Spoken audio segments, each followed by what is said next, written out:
तपायात मुंबई पुण्यातील टॉप 9 बातम्या।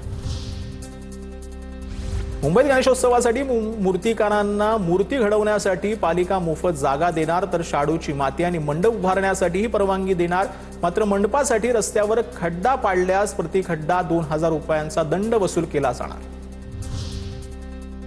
मुंबई पालिकेच्या माध्यमातून अखेर पावसाळ्यापूर्वी नालेसफाईला सुरुवात। कंत्राटदारांनी गाळ काढल्यानंतर त्याची विल्हेवाट 48 तासात लावावी, पालिका आयुक्त भूषण गगराणी यांचे निर्देश।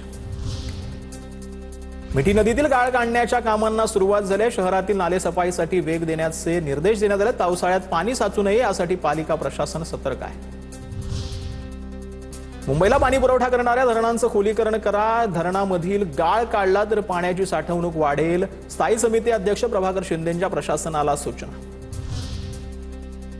पुणे विमानतळ प्रवाशांना सेवा देण्याच्या बाबतीमध्ये देशात अव्वल। भारतीय विमानतळ प्राधिकरणाने जाहीर केली अधिकृत आकडेवारी। गोवा विमानतळाला द्वितीय तर इंदूर विमानतळाला तृतीय पारितोषिक। रेल्वे रूळ ओलांडताना होणारे अपघात टाळण्यासाठी भुयारी मार्ग बांधणार। मुंबईत रेल्वे रूळ ओलांडताना होणाऱ्या अपघातांमध्ये सर्वाधिक मृत्यू।